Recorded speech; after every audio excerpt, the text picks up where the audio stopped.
All right, now we're officially live. Hi, of course, I'm Louis Porter Jr., and I'm here with Jamal Igle, who's been kind enough to spend some time and discuss some lovely things in the realm of art and all the fun stuff that goes with that. Hello. Hello. All right, so let's hear a little bit about yourself. Let's hear about your history. Everybody who doesn't know you are communists, but let's hear, how did it start? When did it first start? When did it first start? Well, it first started way back in 1970, with 78, something like that. I was 5, so yeah. Okay. 5 or 6, so yeah, 78. Whenever, yeah. Well, it started really with my grandfather taking me to see Superman the movie. Oh, so that was it? That was the first step? That was, well, I mean, Batman, the 66 Batman was in reruns, and, you had, Jackson Boswick running around as Captain Marvel on CBS and Ice and all that stuff. So, there were other, superheroes, running around in my brain, but at the same time, like you didn't have anything that had the spectacle of the Richard Donner Superman movie. So for a 5 or 6-year-old, that was the game changer. That really was the game changer. And that for the people who don't know, I've been working in comics for 26 years now. Wow. Yeah, just about. Yeah, 1989. So yeah, about 26 years. Good Lord. Yeah, yeah, I know.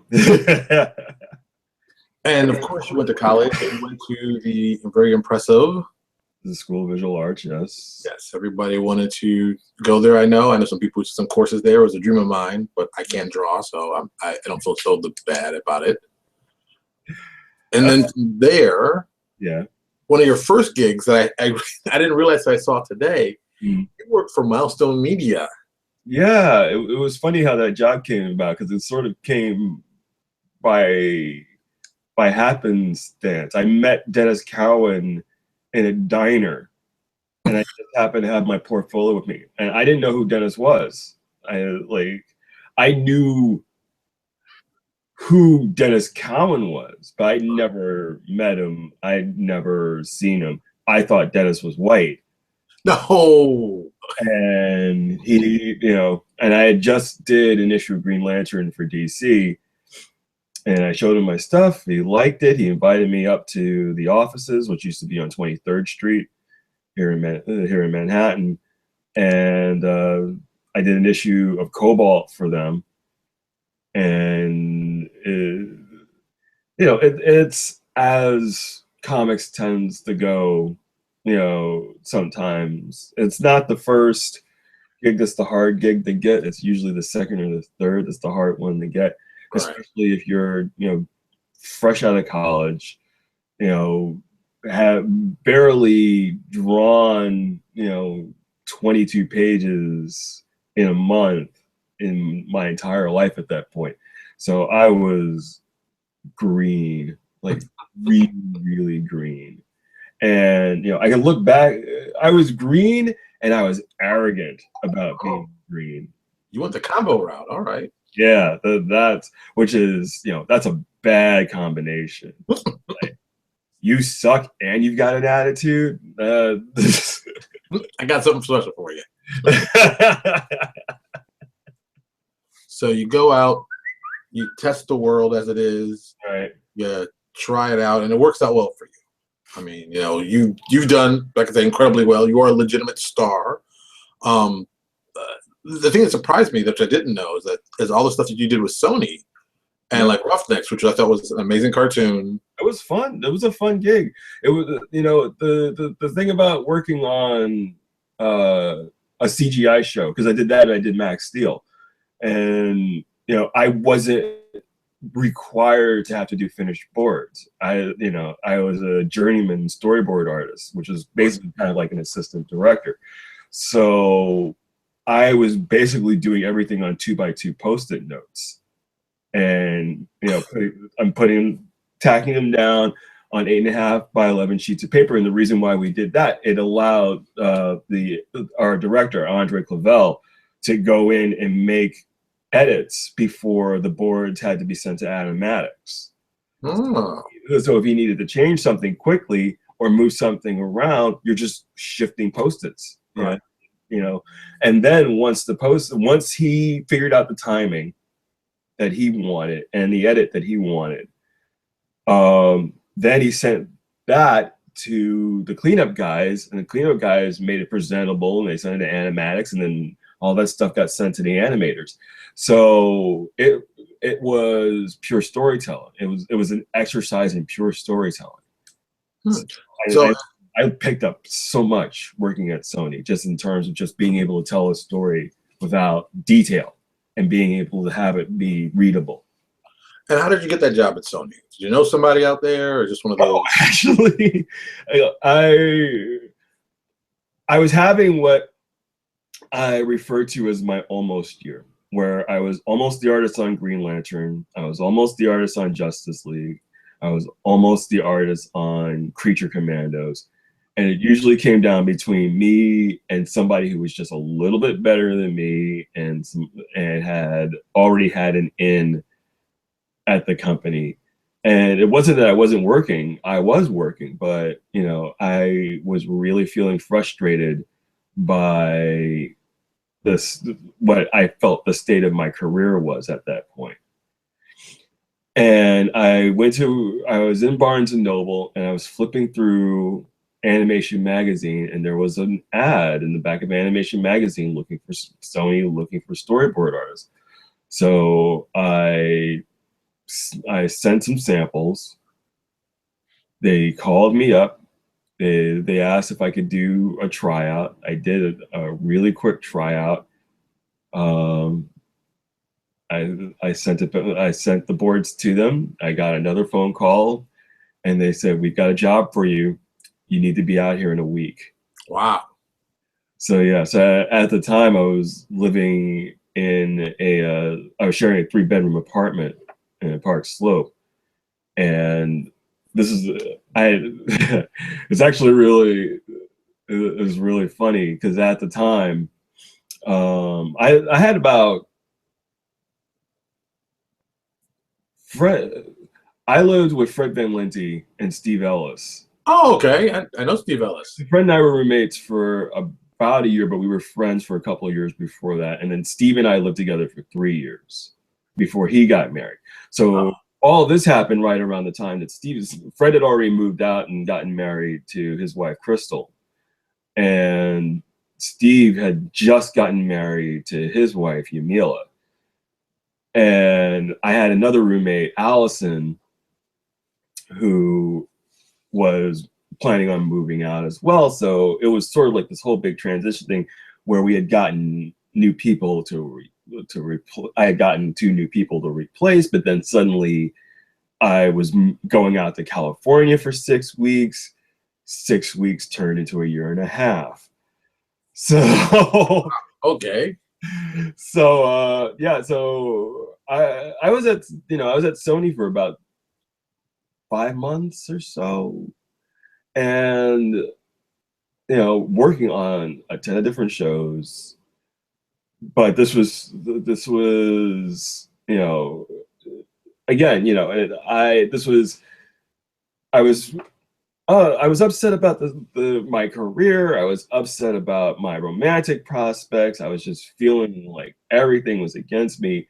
And this job in California just sort of materialized. And it was the first time I'd ever done anything as radical as just pick up and leave. So this was like the whole, I'll just try it out. How bad could it be? It's California. I'll do it for X amount of time. And well, it was more because I had long-term plans of moving, and I had sort of put it in my head at one point that I wanted to be a screenwriter. Ah, that's different. Okay. you know, and I was my plan of doing it was much more long term. So when the job came up and the opportunity came up, it was just like, well, you know, it's there. I might as well take advantage of it. Right. And, you know, so, you know, I moved out to LA. I lived in LA for a year and a half. I was miserable most of the time. I gained 50 pounds. Wow, okay. Oh, mental note. Don't go to LA. Jeez. It was bad. It was bad and depressing. And, you know, I mean, I met good people while I was out there, but I'm not a California guy. You know? Yeah, trust me, I understand that.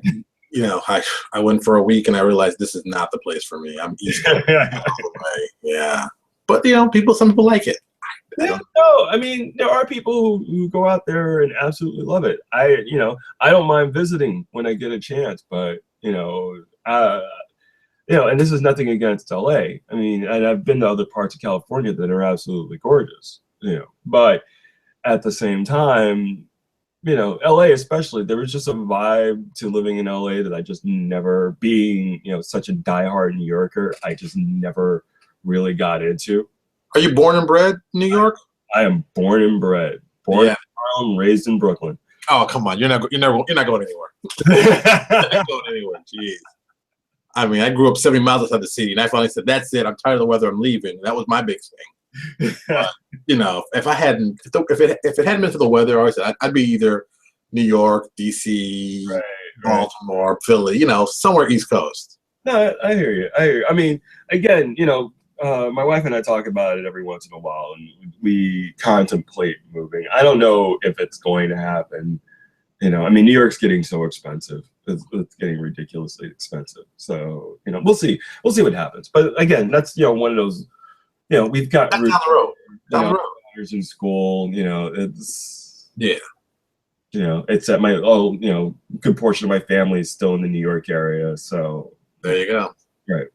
So from there, you went to Marvel, of course, and did some work there. Right. And again, that was, you know, I was at Sony, and I get a call from my agent, and he's like, yeah, Marvel's looking for an artist for New Warriors. And I was just like, really? Okay, how? I don't remember sending anything to Marvel. And I found out years later, that Greg Schiegel, who works on, he has his creator-owned series Pix, and he also does the SpongeBob comics for Nickelodeon. Used to be an assistant editor at Marvel. He pushed my samples in front of Bobby Chase, who was the editor of the New Warriors at the time.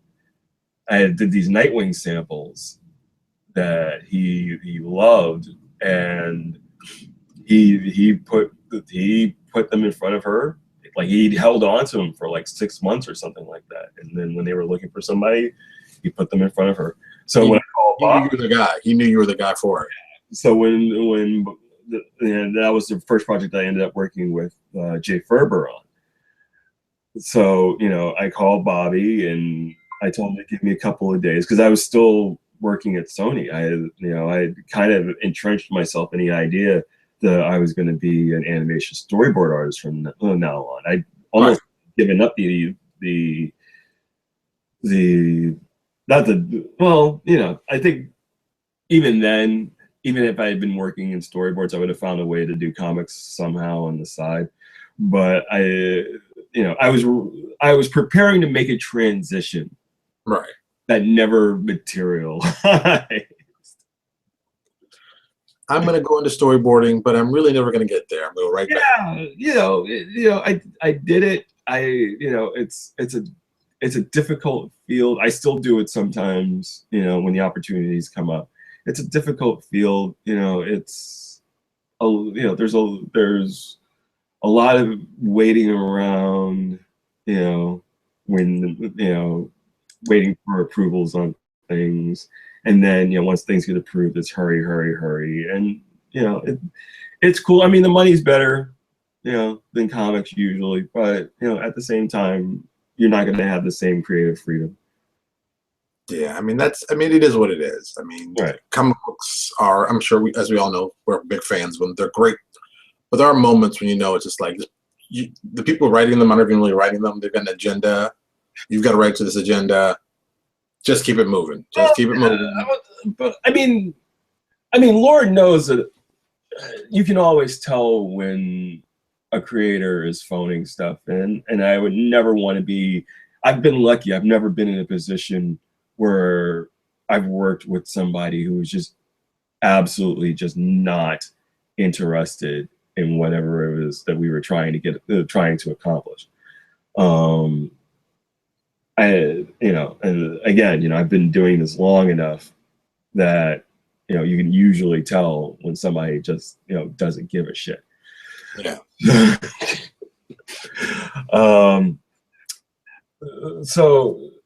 And I don't know, I lost my point. See, you're trying to be politically correct and not talk about anyone you might know and be like, no. I mean, no. It has nothing to do with. It honestly has nothing to do with political correctness. I just, I have to sit back sometimes and remind myself that I have had the opportunity to, even in brief spurts, to work with some of the best creators in the business. you definitely seem to gravitate to a lot of the newer, hot new guys who started out small and become very, very hot very quick. I'm just thinking to myself that I think the first time I really noticed your artwork as a whole was definitely the Firestorm run. I really like that run. Mm-hmm. I thought it was just well put together, and your art really fit very well for that. And it was one of those, I'm like, that surprised me. It surprised me a lot how well you worked to that. It was like, good, perfect. Nice matchup. It works really well. But right. Firestorm's one of those characters that if Pat Broderick did it for years, and that art was not the right art for it. Well, I think Pat Broderick, I have Pat Broderick's Firestorm issues. I have Rob Marciano's Firestorm issues. I have the entire run of the original series. So,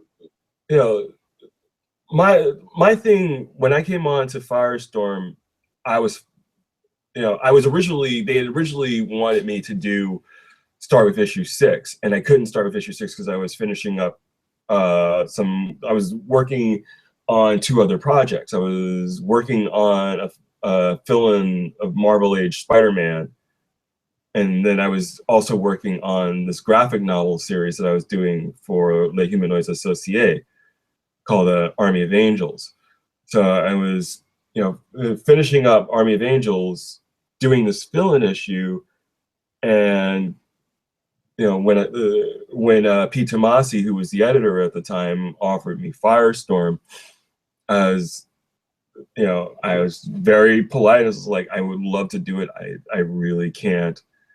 It had been fun, but if I remember, what had happened was he had offered me issue 6, Right, and as a fill-in, and I was like, I would love to do it, but I can't.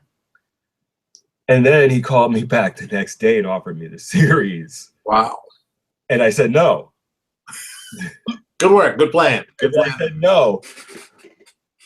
I walked away from my phone, got like 2 steps away from my phone, and I was like, what the hell are you doing? So I called him back and I took the job. Right, of course.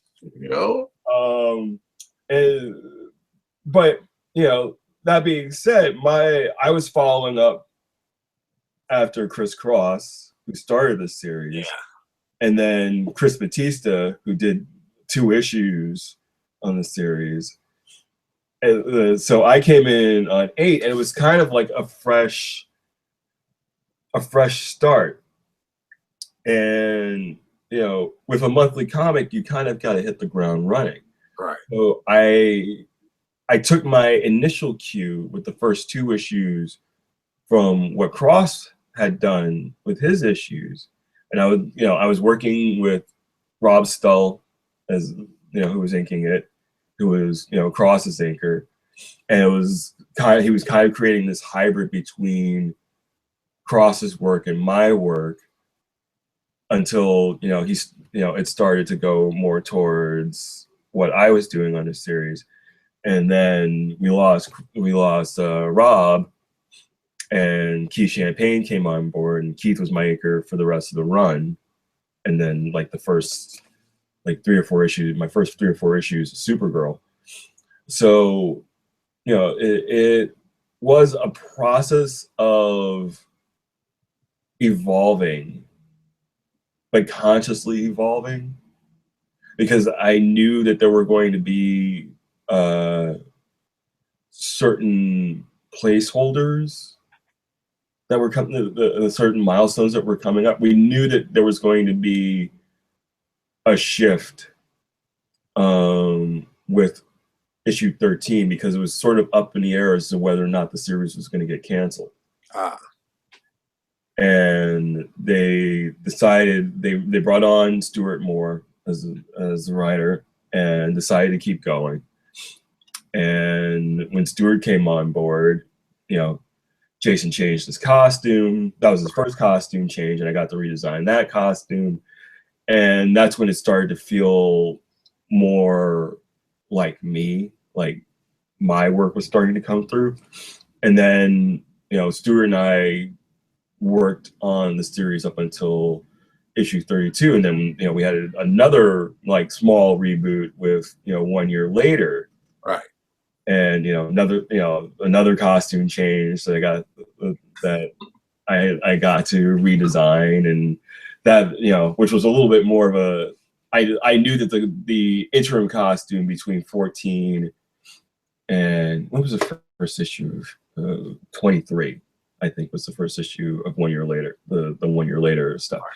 So I knew that that costume that I designed was only going to be temporary, and that we were gearing up to do this whole new relaunch. And again, you know, it was an opportunity for me to evolve the character, you know, even further, because he was originally this sort of gangly kid, and, you know, right. and I tried to make his body language as Jason. Initially, he was still very like new to the role, and then you bring in, you know, the whole Ronnie Raymond thing between issues 9 and 12, where, you know, Jason was starting to become more and more confident in his powers and more confident in his role as Firestorm. And then with 14, there was a clear opportunity for me to play a little bit more, not just with like the power signatures and everything else, but even with Jason as a character. I even came up with this because he was turning into Firestorm by himself at that point. So I came up with this little thing. I wanted to bring like Jason's total geekiness into the whole thing. So whenever he would transform, and guys, go back and look in the issues if you have them, you'll see this. Whenever he would transform into Firestorm, he would slam his wrists together, Right, yeah. over his chest, and just like throw his hands down and transform into Firestorm. All right.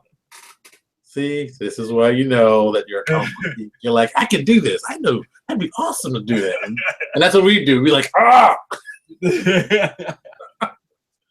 All right, so you do Firestorm, right. become loved by millions. Oh God. Oh, yes. If you mean loved by millions and arguing with racists online for 2 years. Well, I mean, that sounds like a lot of fun. I mean, come on, some of the stuff was fantastic. I'm sure some of the comments you heard were like, wow, holy cow. I don't know if you know about this. You might know about this. When I was on the series and DC had their old message boards up, somebody started a thread called Ditch the Black Dude. Yeah. This thread went on for months. And every closet racist on the DC message board flooded this one thread. So much so that they shut down the entire message board because of it. Wow. I mean, this is worse than like Dwayne McDuffie's, you know. Oh, much worse. because he's always my go-to guy who hears stories about that. And it's like, these are comic book fans. We're comic book fans. We love just about anything. So there's a lot. Yeah, we're comic book fans, and there's a lot of hate. There's a lot of strong hate for anything, especially after it was revealed that Ronnie was killed in Identity Crisis. Which wasn't the best death. Let's not kid me about it. No, it wasn't the best death, and it seemed kind of slapdash when you think about it. Yeah. Like they couldn't figure out how the powers got transferred, so they just did. It's like they just did, and you got stabbed, and we're just going to go with it. Right, and it was so abrupt and so random that it pissed off a lot of like the hardcore Ronnie fans, and even the guys who didn't, who were, it's hard to describe. To really be honest, it was a very difficult situation. It was we were arguing with a bunch of people. We're all nerds, right? Embracing nerd things together, but we weren't. We were. It turned into just vile hate. Vile, just vicious, just absolutely vicious, racist hate. That part always weirds me out. And being a comic book fan, I've been reading since I was 10. Right. When that kind of stuff pops up, you're always like, wait a minute, what? I always said the biggest one that recently happened was the whole Johnny Storm one. And I thought that was but at the same time, I'm one of those people, I'm like, look, I think Johnny Storm should be a white blonde guy. That's who he is. Yeah. I like Michael. I thought Michael would work very well in some Marvel movie later on, which I think he'd be very happy in. But like, Johnny Storm was not the role for him. Well, here's the thing. Like,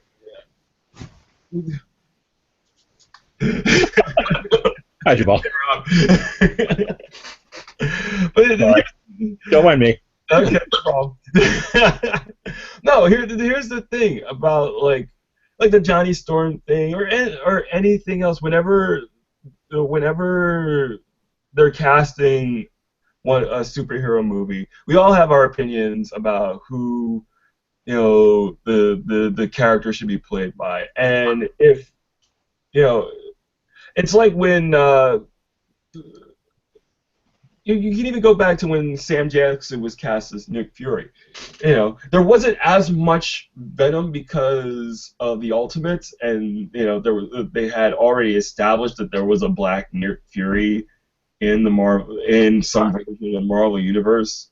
So it made it, I think, easier for some people who don't frequent Stormwatch.org, but wow.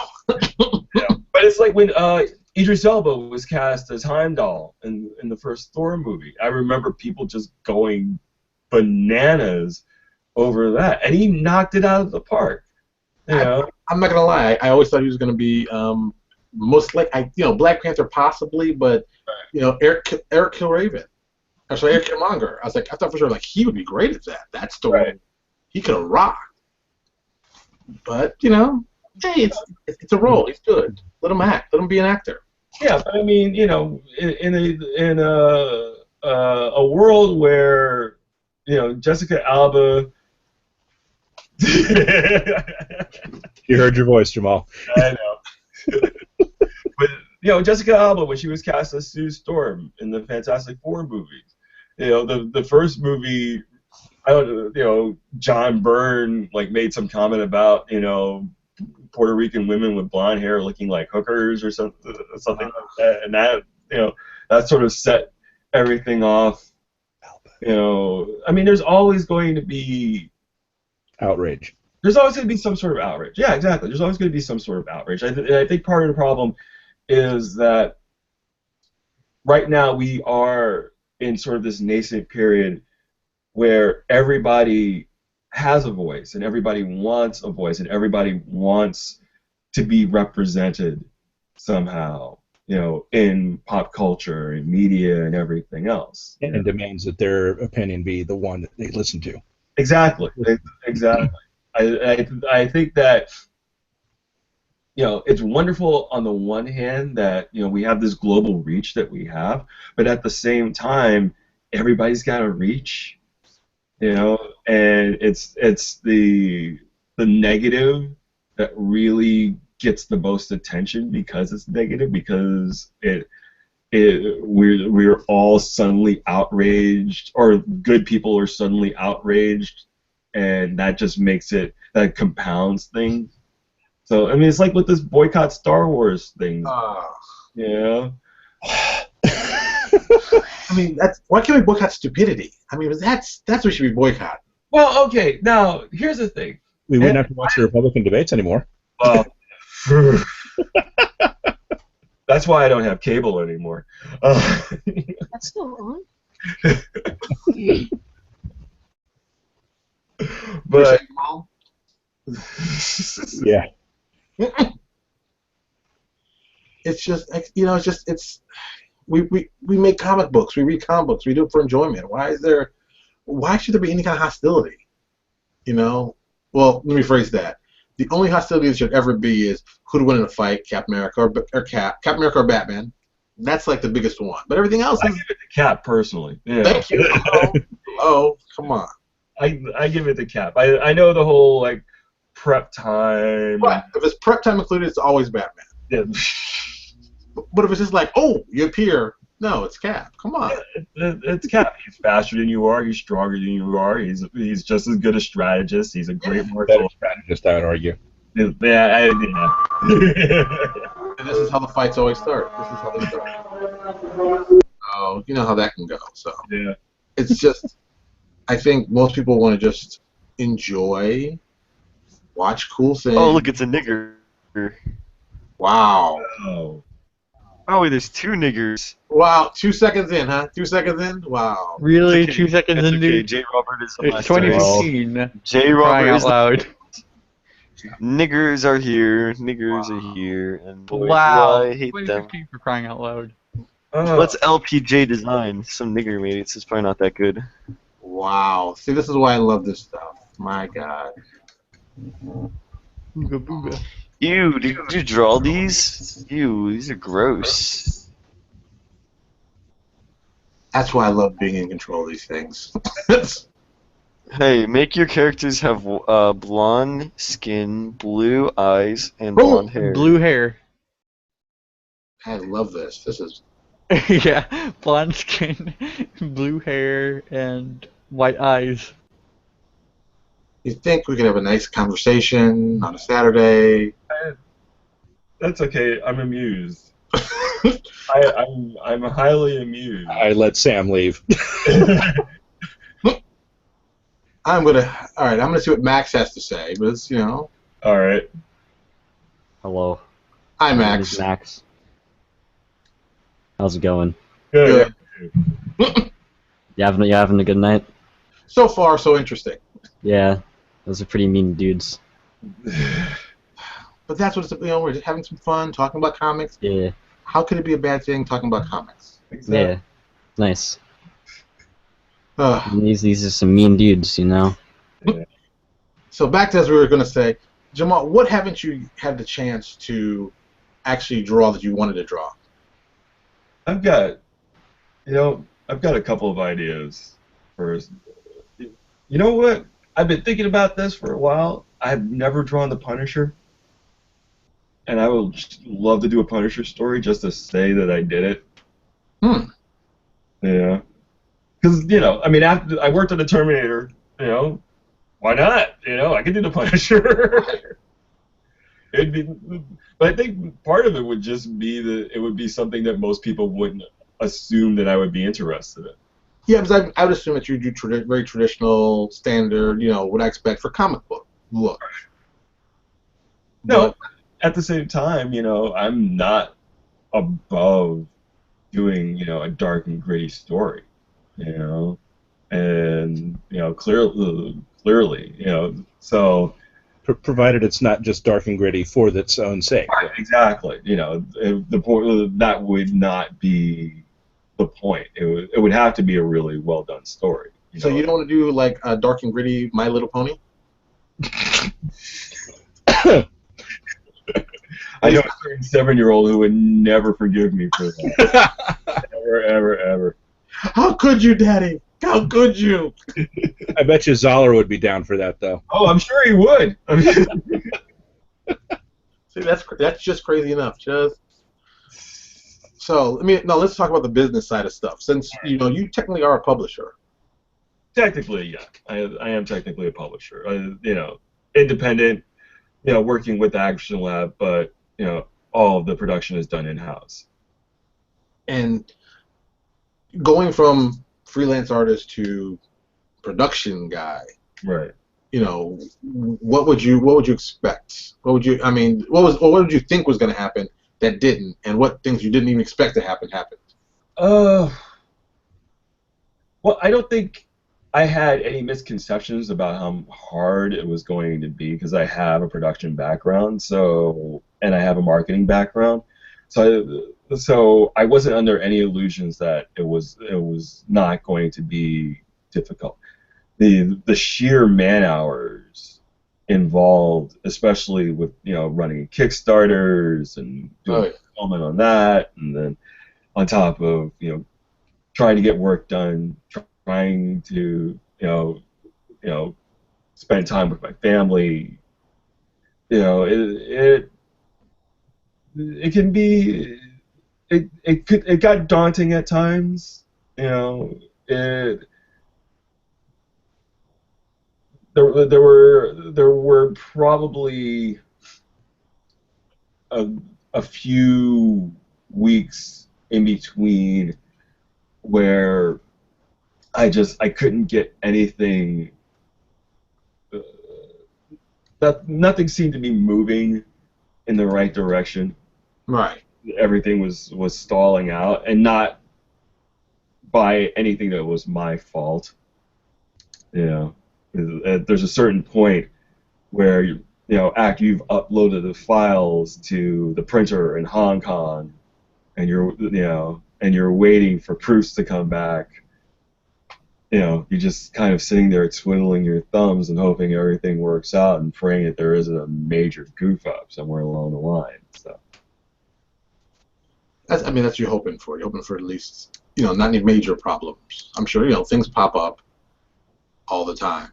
Oh no, absolutely. But like I said, I was not under any illusions of the process itself or anything else. Luckily, I have a wife who's a graphic designer as well, a production professional. Wow. Keeping it all in the house. Keeping it all in the house. I like that. She made the joke. She was joking the other day. She was like, "I should just quit my job and be your producer full time. We just get everything done." Keep it. It's easy. Everybody knows what to do. Everybody knows what they're supposed to be doing. Yeah, no, it's really cool to have somebody like Corinne on my side, because she, when we did the first book, she shaved 3 weeks off the shipping schedule because she was able to do the web proofs in New York. Wow. How much that would have cost you, in the real world? Exactly, and just in terms of time alone, just like sending hard copies back and forth between here and China. Oh, so you printed in China. Was it worth printing in China?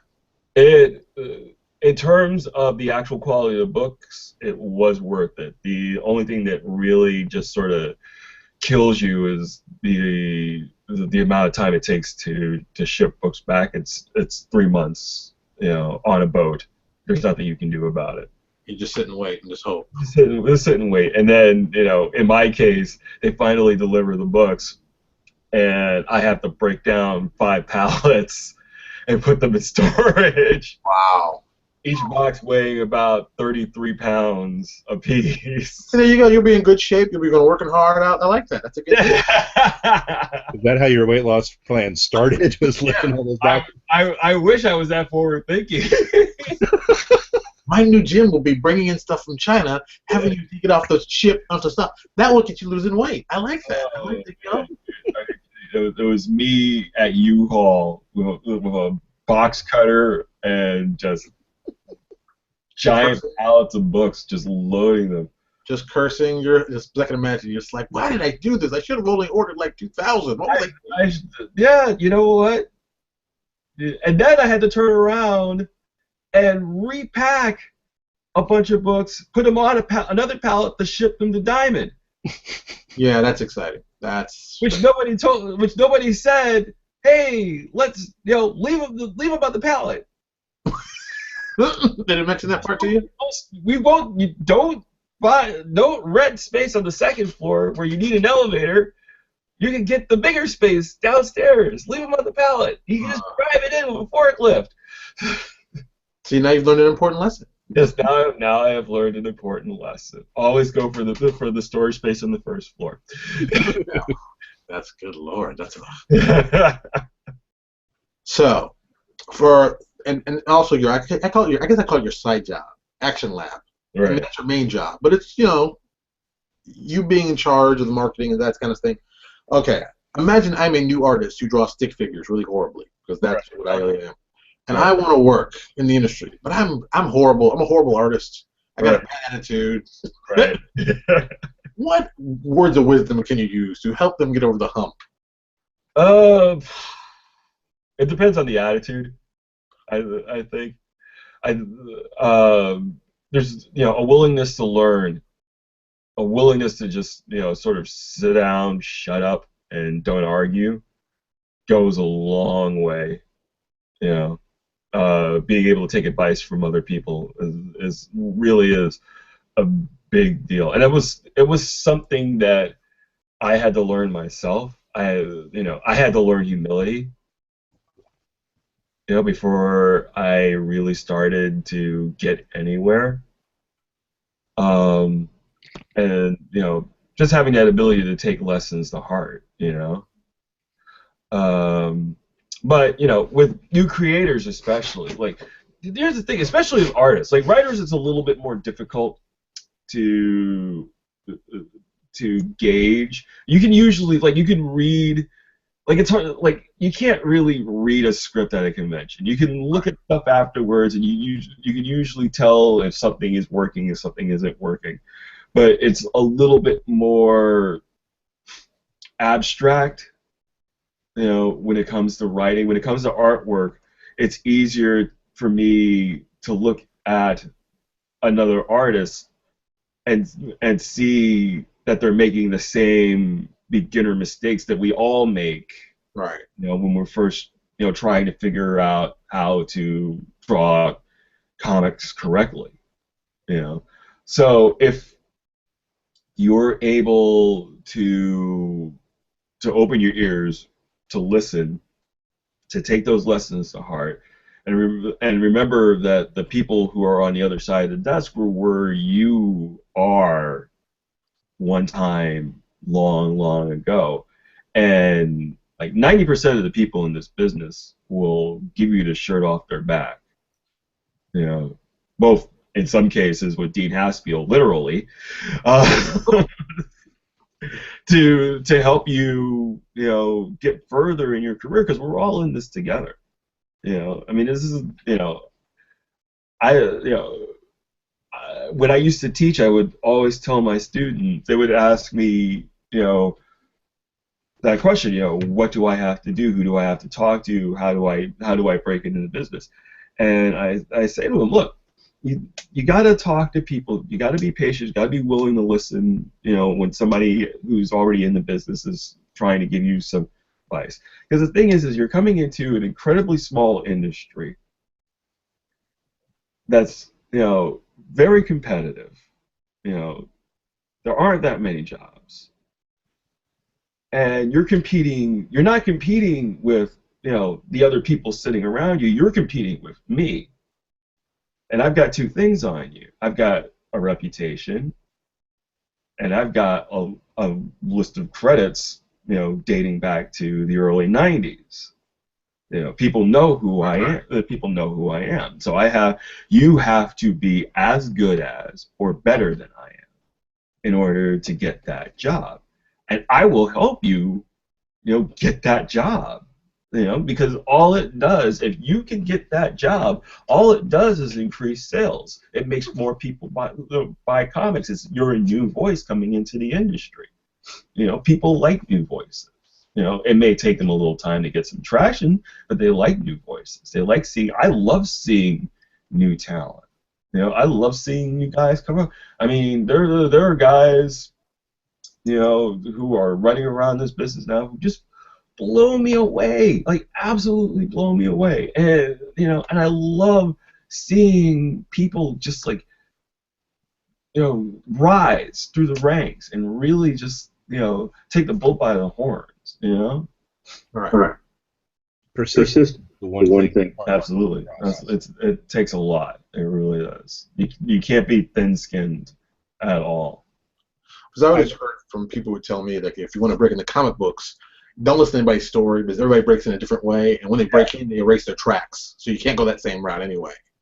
Well, it's not even so much about erasing the track. It's kind of like a Stargate. You can't, if you don't know how to. You go through the wormhole, but you're going through the wormhole without a chevron, and you're missing the dial and everything. The behind you, you're screwed. It's a one-way trip. So here's a this might be a little tough. You may be tough to answer. Which company is better to work for, Marvel or DC, and why? That's a better question. I haven't worked for Marvel in 15 years? Yeah. So I don't know. I don't know anybody at Marvel. I guess that's a no for Marvel then. Okay. But I would imagine at least, on a corporate level, they're probably very much the same. At least from what I've been told by people who are working for Marvel. I mean, it's not, it's not really that different from company to company. It's not like, I had a friend of mine who works for Google. He actually works for Google in Japan, but he used to work at their offices here in the city. And my wife used to work across the street, and she apparently, like, her job, they've got they had like a nice little office space, couple of floors, kitchen, little kitchenette, and you could put your food in the refrigerator, and you could warm it up in the microwave. You go over to Google's office, there's a chef, there's a skate park, people are hanging out, there's a dorm where people can bunk out and sleep. It's two completely different different levels. So the difference between,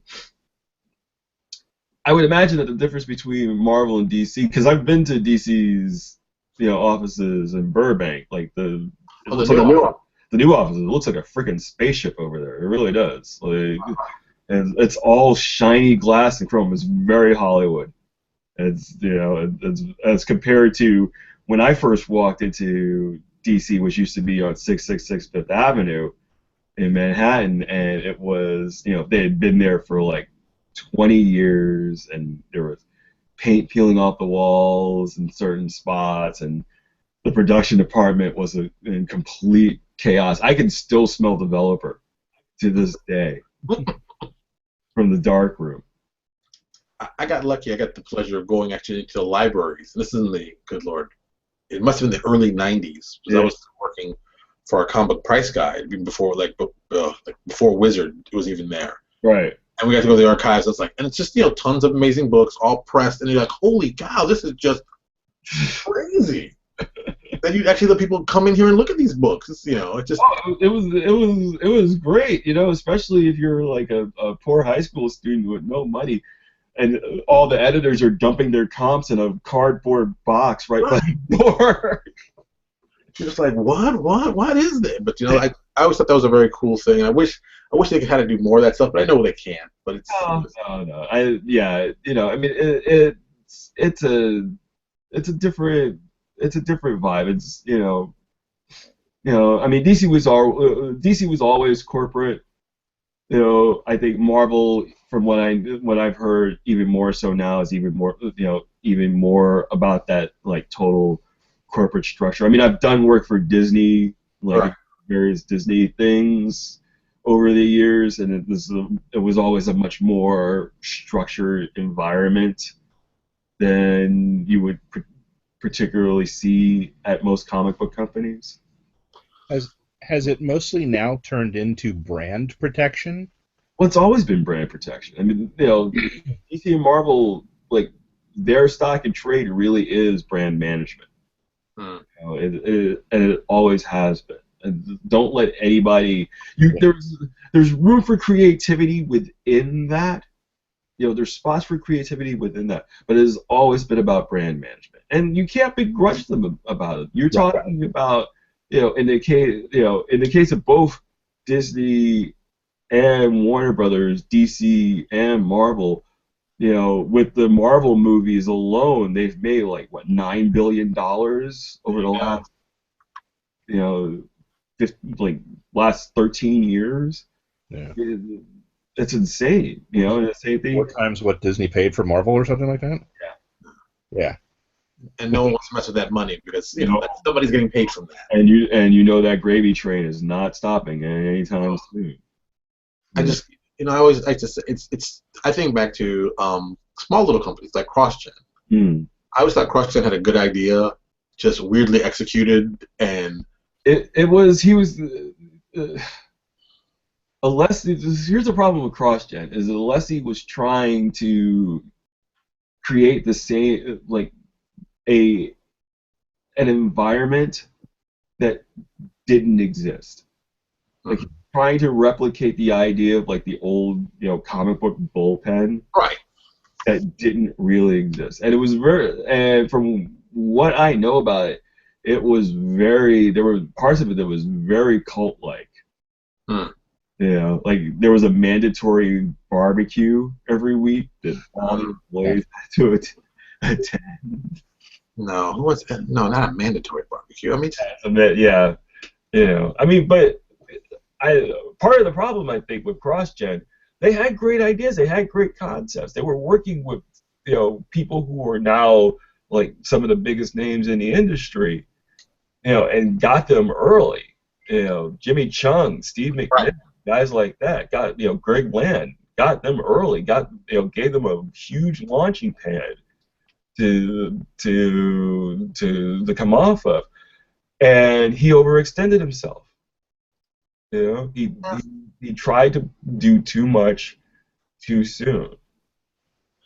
He's not the first guy to miss it. What I thought was best, what I thought they really, and I wish more comics would do this, is besides just superhero genre, there's lots of other genres that you can play in that, and they did science fiction and fantasy and Japanese samurai stories and things like that. It's like Marvel and DC have stuck to we're doing capes and tights, and that's all we're doing. And like the Fantastic Four, to me, it's like, why is this not science fiction? It's pure science fiction. Explorers, let's go out and see stuff. And well, think about it this way: we have trained like 3 generations of readers to expect a certain type of product to come out of American comics, and every attempt to do something different either doesn't sell anywhere near as well as the latest issue of Batman or whatever, or just dies on the vine very, very quickly. And there's nothing. It's just the way it is. We have trained readers to expect a certain type of crack every Wednesday. It's true. It's true. I get my crack every Wednesday too.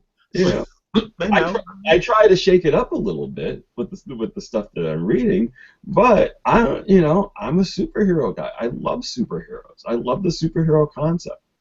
I think that as a concept, superheroes are awesome. And they give you so many opportunities to tell so many different types of stories. It's all it's just another genre. I think part of my problem with cross-gen, like I thought they were doing great stuff, but it always came off of this is our version of X. Pre-established ideas. Yeah, exactly. This is our version of Sherlock Holmes. This is our version of Cursed Pirate Girl, or what. I'll say I don't think that's such a bad idea because I mean let's just be honest. Anybody who picks up a comic book is gonna be like, well, what's this character like? And you use typical short. It's Moon Knight. It's Batman wearing white with multiple personality disorder. No, but that's not what I'm talking about. Because you can take there is no such thing as a completely and wholly original concept.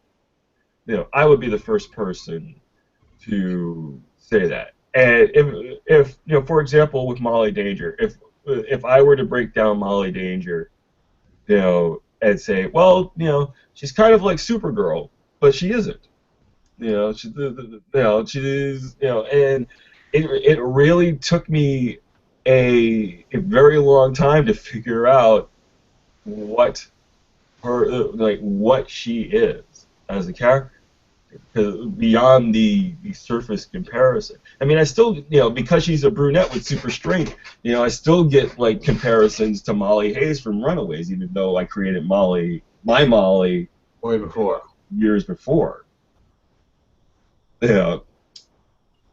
One thing I will say, and I think Jamal, you remember this. I was a retailer for 10 years. Right. There are a very small percentage of the people that would come into my shop were willing to try truly new ideas. Mm-hmm. If it didn't come from the big 3 or 4, they were sort of standoffish or hesitant and would really only try it if it were a part of a free comic book day thing. Right, but even within Marvel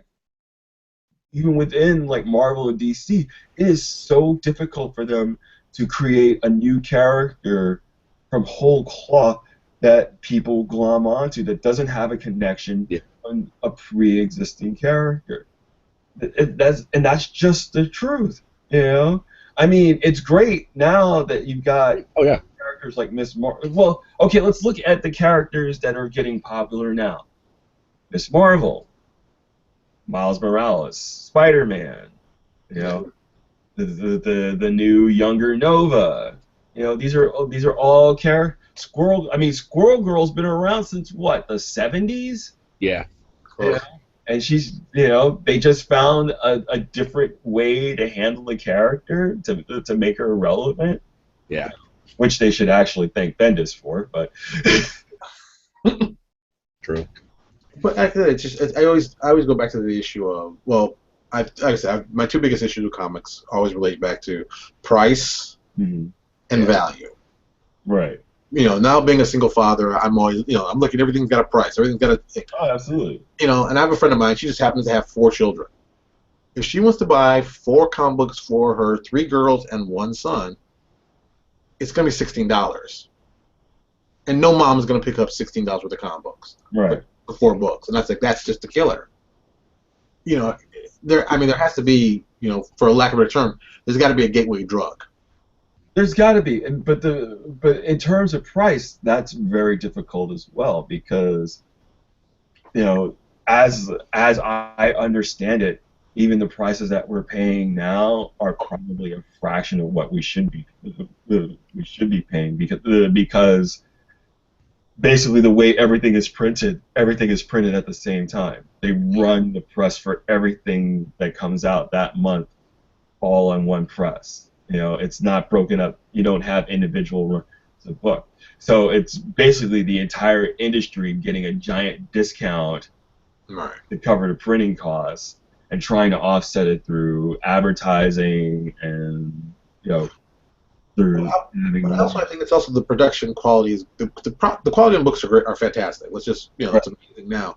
But at the same time, it's like we can't do a couple newsprint books that are a little cheaper. That loss leaders. That's all they are. We're gonna get kids hooked on reading our stuff now, so we get them later. They tried it. They keep trying it, and they keep failing because people notice that the production quality, that the paper quality isn't the same, or the printing isn't the same, and then they complain about it. So they want it to have the same quality as a $4.99 book. Mhm. We all know $4.99 book's gonna kill you. You know, that's the thing. It's, you know, it's the thing that DC did, the Wednesday comic newspaper, Right. which I thought was a great idea. It was a great idea. It was a beautiful format. It was a great idea. You know, I don't remember how well it sold, but I remember picking it up and I was like, and the price was the thing that got me. It was either like $3.99 or something like that, and I was like, you know, like I would have bought a ton of these. I would have probably been buying for, if it was like $1.99, $2.99 ish. It felt thick, and it felt like it had some density to it. right. You know, huge pages, so you get to see this huge art, and every week it'd be something. I thought that was a kind of a, you know, lots of cool ways to get me interested. But the price, once again, was like, oh, how many stories am I getting for this? Okay, how many, you know? Yeah, it was cost prohibitive. It was very much cost prohibitive. I mean, Free Comic Book Day, for all the comics that get sold, you know, I think they sold like 4 million books last year for Free Comic Book Day. Yeah. You know, nobody's really making any money off of Free Comic Book Day. That's just a way to try and get people to come into the shop that may not go to go into the shop on a regular basis. And you know, Rob, you know this. Like half the time, like you never see those people until the next Free Comic Book Day. Exactly. No, that's very true. We would get about 70% of our customers on Free Comic Book Day were existing customers, Right. just waiting that weekend to pick up their Wednesday books. And then, you know, about 5% of what was left would actually come back after having tried the shop. Right. But you're right. We would see them every year like clockwork. I wonder what it would take. Because I mean, we all read comics as kids because there wasn't a lot of options. Right. You know, but now it's like the technology is to the point where printing is. We don't even have to print books now. I mean, we really don't have to. It can all be straight digital, go straight to whatever their device they're using, and get them interested that way. And you know, print. You know, maybe the floppies, the monthlies go away, and it's only trade paperbacks. I think it's funny that you bring that up because at NYCC this year, they ICV2, who like they basically cover the numbers. Right. They look at industry sales. They were making a very good point that print sales are going up again, and graphic novels, and you know, they feel like graphic novels and bande dessinée, like hardcovers, are going to be the thing that sort of carries us through as the industry evolves. But digital sales are down, surprisingly, in comparison to. Well, I mean, let's be honest. Digital sale. I mean, once again, the price. I don't understand why I'm paying $2 for a digital book that I don't even own. That's another part of it. Yeah. It's, you know, let's just be honest. Go to subscription model. Go to the $9.99. Read as much as you want. Mm-hmm. Because we're gonna. I mean, let's be honest. If it's digital and we like it, we're gonna buy the trade from it. I think it will move in that direction. I think that we will be moving. I mean, there are a couple of companies that are doing sort of a Netflix version of like comics version of Netflix. So we'll see. We'll see how it shakes out. I mean, this is all. Keep in mind, this is all still new. Oh. This is all still incredibly new. Yeah. Well, I mean, Kickstarter. Let's you know, Kickstarter is what, 3 years old, 4 years old? Yeah, I think like 4 or 5 years old. And we're still like, it's still, it's tiny. Let's not kid anybody. I mean, money's being made, and people are being happy. I know I'm setting up for my 9th Kickstarter. Wow. And it's just like, you know, there's money out there being made, but at the same time, it's just always like, wow, this is still so small. And people are trying, and things are getting funded that you never thought would ever get funded, and things you'd never heard of. They go, oh, I gotta get that. Right. Like one of the weird things I just picked recently, the $9 computer chip. I saw it, I'm like, $9, I'll try it out. What's the worst that can happen? You know, I lose my money. Is that the plug and play one? Yeah, a little tiny one that's like this big, and it's like, yeah. I mean, hey, $9. You know, that's a drink. It's like, I'll handle that. But there's always something like that. It's always something like, oh, let me try this. Let me try. And or you know, the coolest cooler. You remember that thing? Yeah. Oh yeah. I mean, I got this off. It's a little tool. It's Right. on my keychain. It's got a saw. It's got a bottle opener. It's a hex screw. And I'm like, and this was like $10. I'm like, I can't pass that up. Right. And I don't know if the guy made $1 million on it, but I know he got my money, and I'm very satisfied. And I'm gonna back him on another one. It's just, like I said, I think that part of it I love a lot. I love that there's going to be so much change now, and the manufacturing is changing. Yeah. And this whole direct to customer, I like that.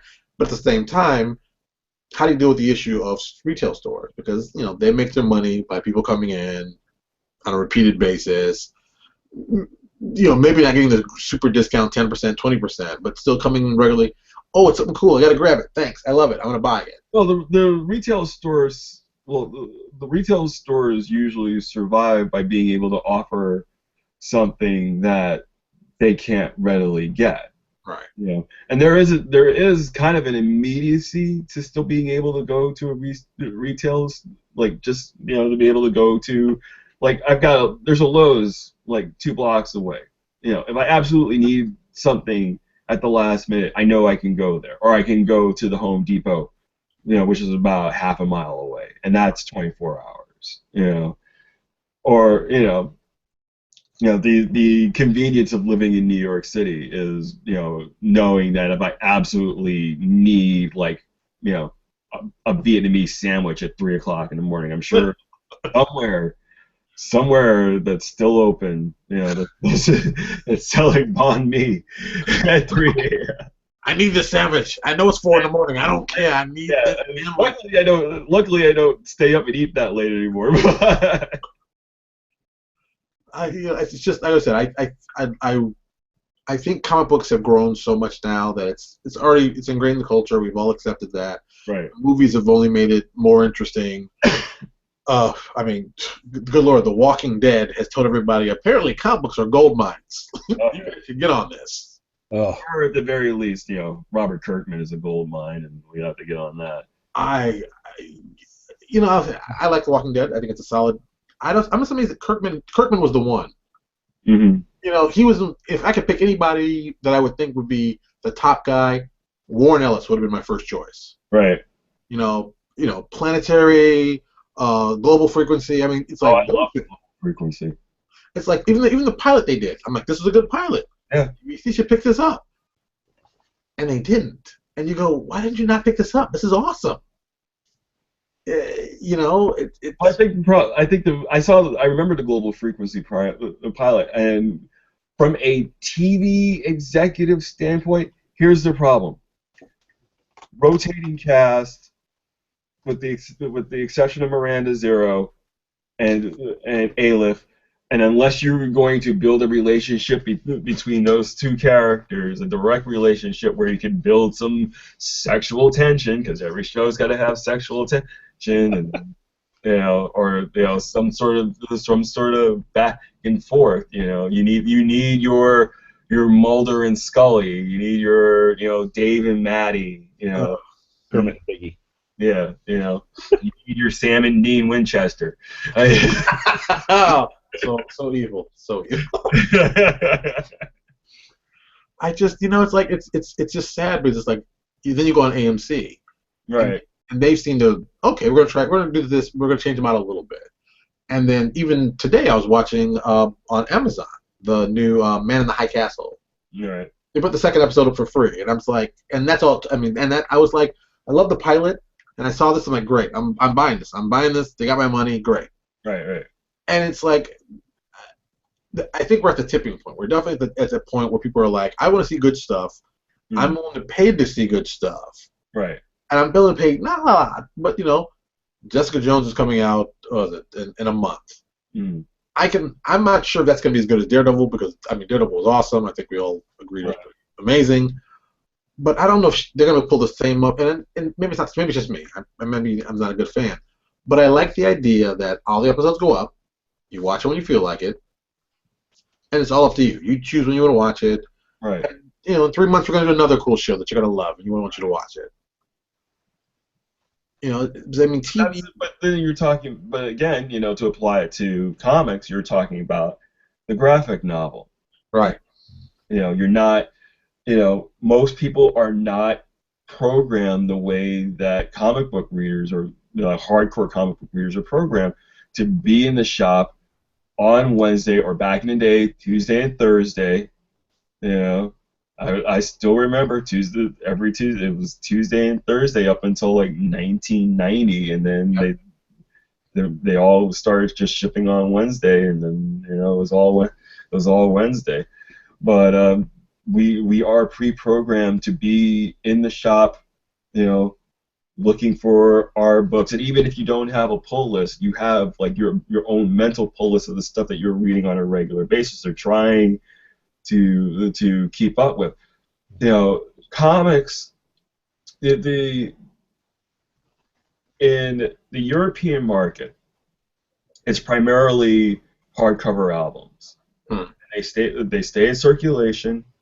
They're in bookstores everywhere. They're in record stores. They're newsstands if they can fit them in. But they're point of purchase items. You can go back and find the book that came before.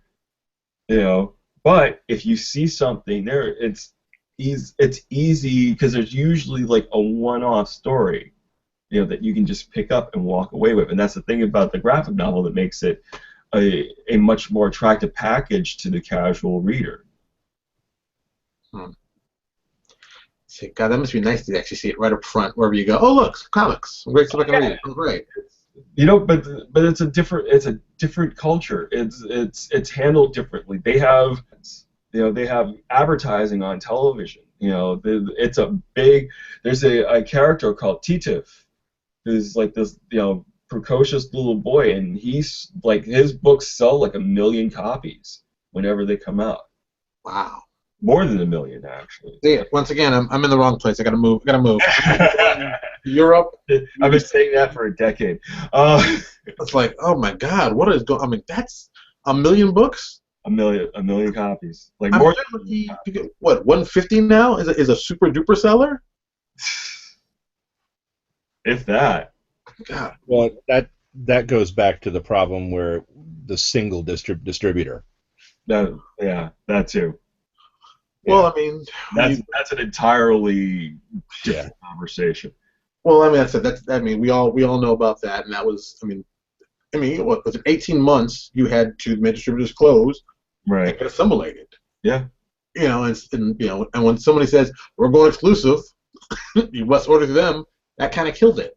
Yeah, absolutely. And then you had smaller distributors, trying to fill the void and just couldn't. Like I remember, I forget what the name of the company was, but they were basically like, we're gonna sign all of these independent companies to. I remember, yeah.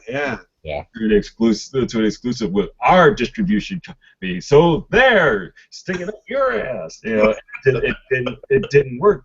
Cold cuts. Thank you. Yeah, cold cuts. There you go. Yes. Oh my God. Whew.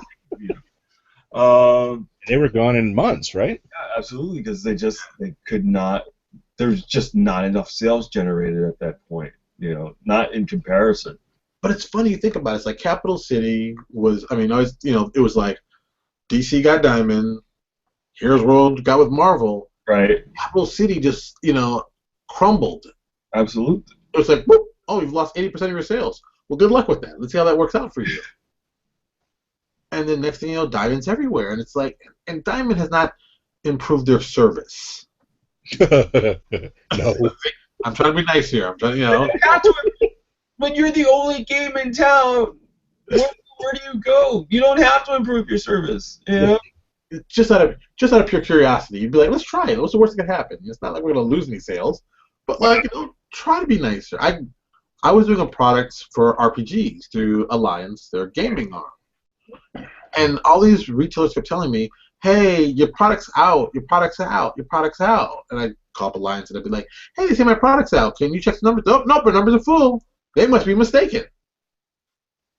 And I'm like, okay. And you find out that Diamond has a specific agenda, what they want to push. Other stuff they want to delist. so they can only sell the hot stuff. But I understand that. But at the same time, just tell me you don't want to carry me. I appreciate that more. Can we get Vito in on this conversation? Well, he's there. He's open, and then his mic is on. Look, Cold Cuts was around for a while. They ended up closing. Yeah. 4 or 5 months. You can't talk. The kids are sleeping. That's why. Oh, okay. Yeah, just it's you know. But let's be honest. The '90s were a crazy time. You know, I mean, the '90s went. Because most of us are. I'm guessing most of us are near the same age, or you know, on that same age group. We all remember the '70s were fantastic. And then the '80s came, and you got limited series from Marvel, and then people started doing that, and then that was the time of Secret Wars and superpowers. Oh, I'm being much nicer. Oh, I remember in the early '80s when you could read Teen Titans and X-Men. That's true. And they were both fantastic. That's true. That's true. And Teen Titans was outselling X-Men at one point. You know, you're like, what? That even sounds crazy when you hear that. What? You can't even imagine it now. Oh my God. But it's you know it's funny because having been involved with the industry as long as I have and having seen as much crap as I've seen over the years, like you can almost telegraph when something is about to go pear-shaped. Oh yeah. Actually, I always go back to a couple of weird things like Marvel and like the books they choose to put on. Right. Like Marvel is doing a Hyperion book and a Nighthawk book, and I'm just like, why? Because they want to do Superman and Batman. But why? Because they're doing Squadron Supreme, which is basically their version of Justice League. But bad guy, I mean, I'm assuming it's going to be a little edgier, which would be kind of fun to watch. But I don't want to see Batman and Superman in Marvel. They tried that with Sentry, and I know how I took that. I was like, no. Sentry, you know what? Sentry was lost potential. They could have redeemed Sentry with 5 simple words at the end of Siege. What was that? I am from beyond. That would have been a smart move. That would have redeemed the character and just had them just go, oh crap, he's the Beyonder, and he's been amongst us this entire time. But it's one of those things. It's like I don't know exactly how it should have gone. That being said, I don't think the premise was strong enough to start with. Right. There was a bunch of, and I've never quite understood this. That was a bunch of guys getting together going, hey, I got a crazy idea. Let me pitch it to you. Hey, that sounds great. We'll make a book. Hey, that sounds fun. Because there's certain writers, and I'm not going to mention them because it's not polite, but I mean there's certain writers who are definitely in the industry because people have championed their cause. And they're not bad writers, but they're not the strongest writers. No. Why are you all so black? Oh my! Is this what we get all the time here? Jeez.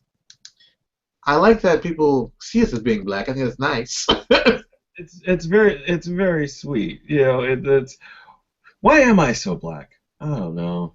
I think I'm just dark. I'm darkness, brothers. Darkness. This is what you get, Making me feel like Gene Wilder in that scene walking into the prison. That's right. That's right. We're bad. Things that go, and all we want to do is talk about comics. I mean, how bad can it be? It's comics. I didn't know comics were that awful. That's the third person who trolled us today. Are you kidding me? Yeah, Vito. Apparently, they love us. I'm changing the name. I'm changing the name right now. We're talking about comics, and we only have black people. Let me see how that works out. See, I'm assuming this is going to be bad, so I'm going to mute this. But I wonder how long that will last. Oh, jeez. Comic books, I mean, I'm hoping only the best for comics, but there's been some stuff that has not been the greatest quality lately. Like, okay, great example. Uh-oh. It's not bad. But Hey, slave, go get me a drink. do I need another another number one? Are we going to be doing number one? Are we Because going to be doing number ones from all? I mean, that's the plan. that's right. Four trolls. What makes this great is going on YouTube, so I can only guess as people watching going, what is going on with that feed? We need one more for the thumb, right? That's how it works. Yeah, exactly. But it's like, how many number ones can we do? Do we say that's it? Let's just start. Just every issue is number one. But number ones sell because people see number ones as a jumping on point for a character. I mean, are they? Oh, yes, they are. Now, well, shut the fuck up and read a book, maybe. Once in your goddamn life, slave. Now that's 5. There you go. The sad part is, Oh my god! Oh. When you came on, you just thought it was going to be a nice little simple talk, it was going to be friendly. You thought. Say mean, nasty things about their heritage, their parentage, their intelligence, their lack of said intelligence, but I'm clearly a much nicer person. You want me to say it? Oh no, go ahead. You're They sound like they're from my neck of the woods. That's all. The sort of Deliverance area of South Carolina. Should I just put out a blanket, go fuck yourselves, and just be done with it? I gotta admit, I'm pretty happy that, that people are trolling. It's like, holy cow. But that was, I'm pretty sure it wasn't the same kid. Yeah. It's like, are we that popular? Have we become that popular? I don't know. I thought I try to make it nice, but this is why we can't have anything nice.